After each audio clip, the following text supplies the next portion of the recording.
বরফ মানেই শুধু ঠান্ডা আর সাদা শূন্যতা, এমন ধারণা যদি আপনার থাকে তাহলে এই দৃশ্য আপনাকে অবাক করবেই। বরফের ওপর খোদাই করে বানানো হচ্ছে অক্টোপাস, জ্যামিতিক শিল্পকর্ম, এমনকি বিশ্বের বিস্ময় তাজমহল। চীনের উত্তর পূর্বাঞ্চলের শহর হারবিনে শুরু হয়েছে আন্তর্জাতিক তুষার শিল্পের এক ব্যতিক্রমী লড়াই। Harbin international ice and snow ফেস্টিভ্যালের অংশ হিসেবে অনুষ্ঠিত হচ্ছে ২৮তম China Harbin international snow sculpture competition. এ বছর বিশ্বের বিভিন্ন দেশ থেকে আসা ২৫টি আন্তর্জাতিক দল বিশাল বরফের ব্লককে রূপ দিচ্ছেন নানা শিল্পে। এই প্রতিযোগিতার মাঠে এক পাশে বরফের ভেতরে প্রাণ পাচ্ছে বিশাল এক অক্টোপাস।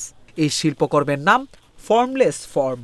বেলজিয়ামের শিল্প পরিচালক ফেডরিক আলবার্স স্পেনের মাটেও মার্সেটের সঙ্গে যৌথভাবে তৈরি করছেন এই ভাস্কর্য। আলবার্স বলেন,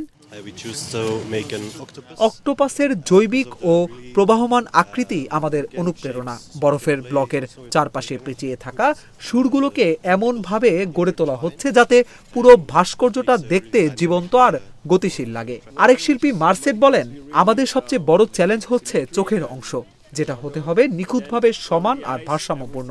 সেখান থেকেই নেমে আসবে নরম মসৃণ আকৃতির প্রবাহ।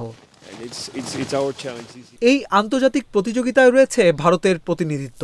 ভারতের ৪ সদস্যের এক দল বরফ দিয়ে তৈরি করছেন বিশ্ববিখ্যাত তাজমহল। দলের সদস্য আচার্য বলেন, মুঘল সম্রাট শাহজাহান তার স্ত্রী মমতাজ মহলের স্মৃতিতে যে তাজমহল গড়েছিলেন তা শুধু একটি স্থাপনা নয়, ভারতের ইতিহাস আর ভালোবাসার প্রতীক।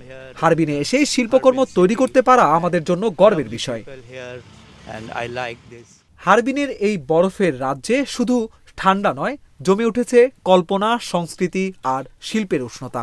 অক্টোপাস থেকে তাজমহল, বরফের ভেতর দিয়ে ফুটে উঠেছে বিশ্বের নানা গল্প।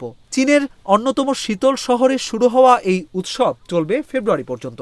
আর হাজারো দর্শনার্থী দেখবে কিভাবে তুষার আর শিল্প একসাথে হয়ে তৈরি করে নানা বিস্ময়কর শিল্পকর্ম।